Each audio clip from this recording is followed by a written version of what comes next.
adjourn the business meeting and continue on with our calendar meeting by approving our March CEC minutes and to allow Mr. Conyers, who has been patiently waiting, to deliver his remarks. Council members, can we approve our March CEC?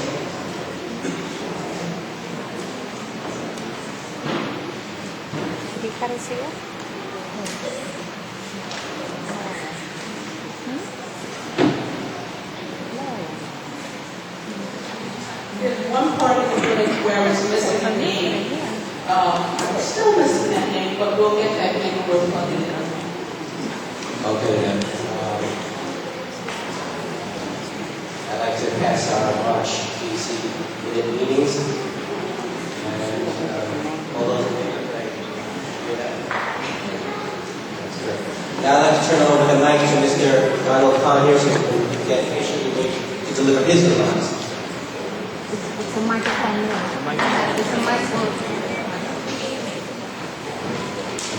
Thank you very much. Good evening again, everyone.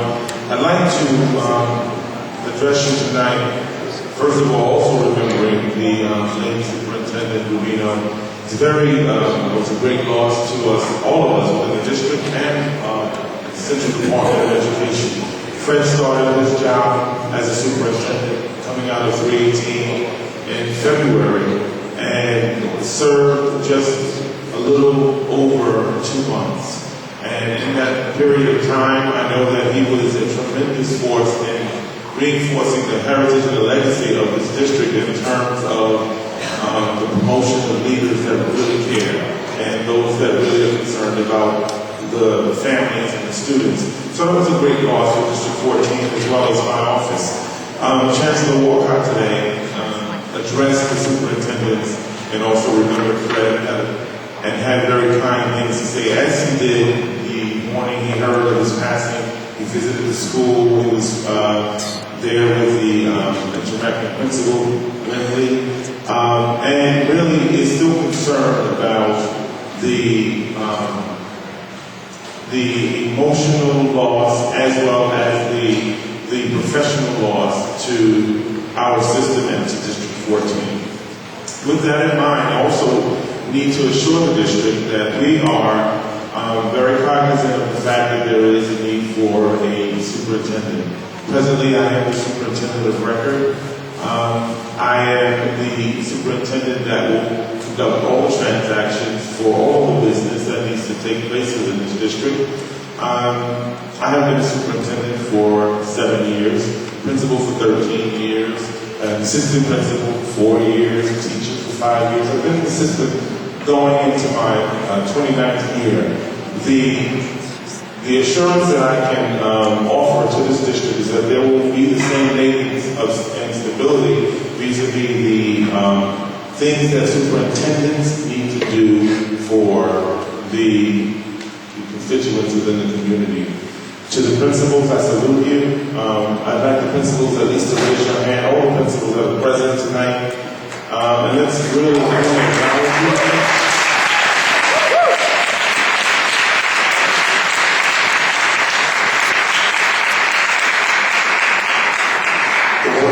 Principals, assistant principals, teachers, educational assistants, school aides, crossing guards, parents that volunteer their time.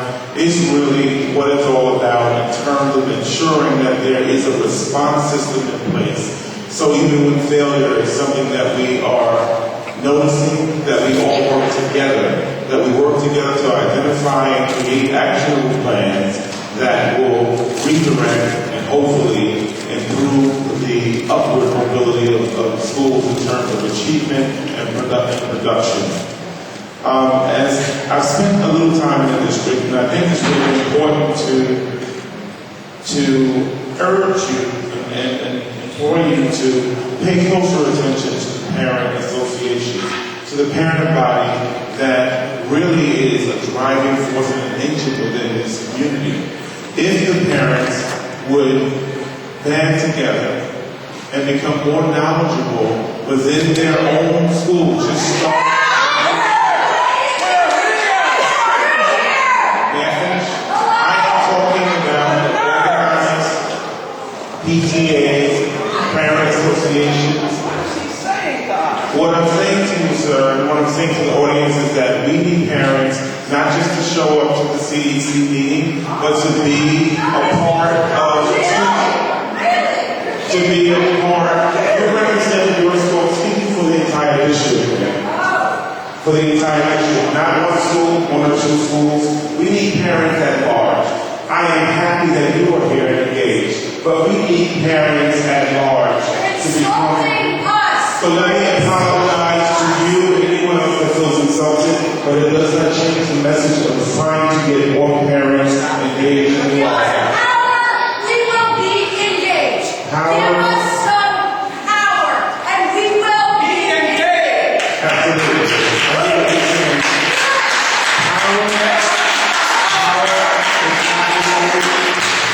We need to move an agenda. What we need is cooperation, we need understanding, and we need people to unite.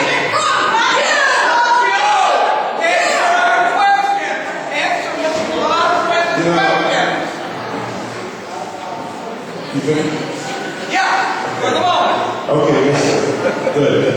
So I'm imploring and asking the parents at large, from school to school, to unite so that you can at least have representation at our President's Council, so that we can begin to do things with the President's Council, so that we can move an instructional agenda, and we can move an agenda to take care of the needs and things that you are asking about. It happens when we come together, no matter what district, no matter what location. I am saying that we may have differences. I do apologize if anyone is offended. However, my message is to encourage more parent participation in instruction form within the schools district-wide. In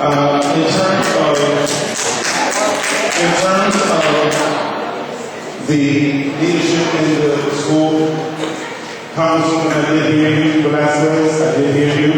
I will be going back to this meeting. I will be having conversations with various individuals about your vocal concern, which is a legitimate one. However, I'm not prepared at this time to speak about this in public. I do want you to know that I've heard you, and I do feel that your concern is a worthy one, and it's not for the one that I want to say that to you. The community has the right to have the best for their school. I do agree with that. I have no problem with that. I do want to also mention that on a positive note, that there is another moment of pride coming out of middle school. I was wondering, about 2018, the national high school level chess tournament, which took place in Minneapolis last week, was taken and won by IS 318.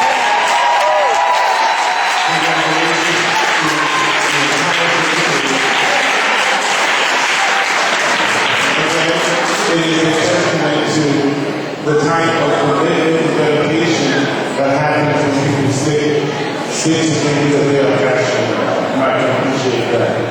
Last thing, I would like to say that it is my desire, as I join you in performing for I'm with you, to be a listener and also to be a person that can provide psychological action that will move the agenda within this district. Thank you.